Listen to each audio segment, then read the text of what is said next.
सबसे ज्यादा इस बात की चर्चा हो रही थी कि एनडीए वाले अपना अपना प्रत्याशी का नाम का घोषणा कर चुके हैं, तो आरजेडी वाले इस बात में देरी क्यों कर रहे हैं। और आरजेडी वालों पर इस बात का आरोप एनडीए वाले लगा रहे थे कि इनको तो कोई प्रत्याशी ही नहीं मिल रहा है। एनडीए वाले साफ सुथरे अंदाज में कह रहे थे कि उजला कुर्ता पायजामा पहनकर लालू यादव या तेजस्वी यादव के पास मत जाइएगा, वरना पकड़कर आपको लोकसभा का कैंडिडेट बना दिया जाएगा। और आरजेडी वाले एक तरीके से हंसी का पात्र बन गए थे। लेकिन इन तमाम जुमलों के बाद आरजेडी ने कल रात को अपने 22 प्रत्याशियों की सूची जारी कर दी और उन 22 प्रत्याशियों का नाम हम आपको अभी बताने वाले हैं। इस 22 प्रत्याशियों की सूची में एक लोकसभा मिसिंग है और उस लोकसभा क्षेत्र का नाम है सिवान लोकसभा। हिना साहब के सामने अब तक कोई प्रत्याशी के नाम की घोषणा नहीं हुई है, लेकिन अगर अंदर खाने की चर्चा की बात करें तो अवध बिहारी चौधरी का नाम चल रहा है।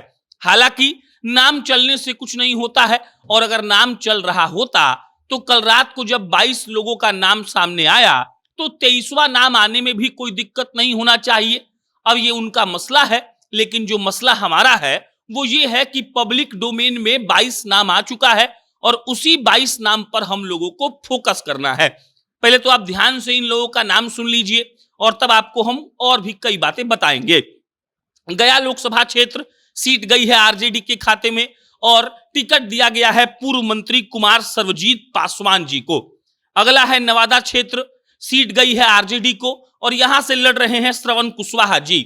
उसके बाद सारण क्षेत्र, वो क्षेत्र जिसको कहा जाता है कि लालू यादव जी का गढ़ हुआ करता था, और उसी गढ़ को बचाने के लिए लालू यादव ने अपनी 2 नंबर वाली बेटी यानी कि रोहिणी आचार्य को, जो मिसा जी से 1 साल या 2 साल शायद छोटी हैं, उनको टिकट दिया गया है।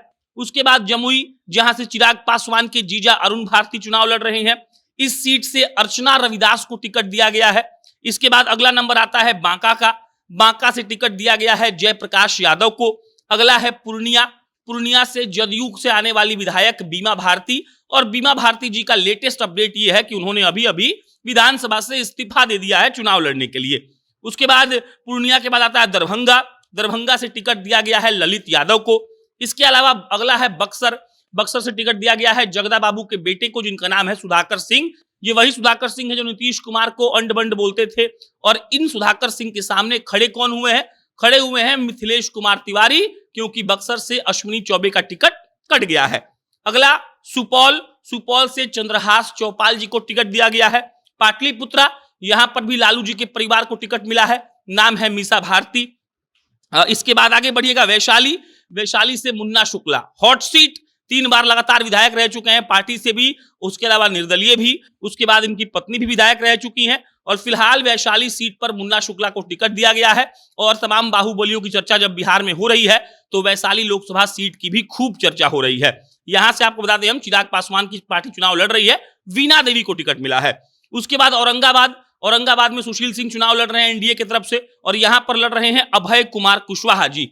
उसके बाद हाजीपुर, हाजीपुर से सबको पता है कौन लड़ रहा है, चिराग पासवान लड़ रहे हैं, और यहां से शिवचंद्र राम को आरजेडी ने टिकट दिया है। अररिया, अररिया से टिकट दिया गया है शहनवाज आलम को। फिर आता है जहानाबाद, जहां पर एनडीए के प्रत्याशी चंद्रवंशी जी हैं, और जहानाबाद से प्रत्याशी सुरेंद्र प्रसाद यादव जी को टिकट दिया गया है आरजेडी की तरफ से।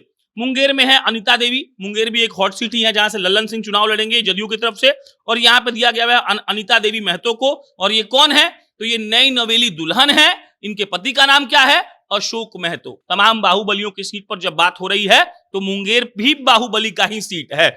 उसके बाद आगे बढ़िए उजियारपुर, आलोक कुमार मेहता पूर्व मंत्री रह चुके हैं, उनको दिया गया है। उजियारपुर के बाद सीतामढ़ी अर्जुन राय को दिया गया है। मधुबनी अली अशरफ फातिमी को दिया गया है। वाल्मीकि नगर दीपक यादव को दिया गया है। शिवहर में लवली आनंद के खिलाफ ऋतु जायसवाल है, और मधेपुरा में श्री कुमार चंद्रदीप को टिकट दिया गया है। 22 नाम हमने आपको बता दिया। 23वां सीट सिवान जानबूझकर छोड़ा गया है। अब पेंच कहां फंसा है ये हम नहीं जानते हैं, लेकिन हिना साहब के विरोध के चलते, हिना साहब मुसलमानों की इतनी बड़ी नेता हो चुकी हैं और जिस तरीके से आरजेडी वालों ने उनको इग्नोर किया है, तो सिवान से किसी भी आदमी का नाम ऑफिशियल तौर पर अभी आरजेडी ने नहीं दिया है। बाकी अब ये प्रत्याशी एनडीए के प्रत्याशी से भिड़ेंगे, लड़ेंगे। प्रचार का दौर जारी है। जीत हार का फैसला 4 जून को होगा, लेकिन हमने सोचा कि आपको कम से कम प्रत्याशियों के नाम बता दिए जाएं। क्या विचार है आपका? कमेंट बॉक्स में बताइएगा। फिर जल्दी मुलाकात होगी। बहुत बहुत धन्यवाद।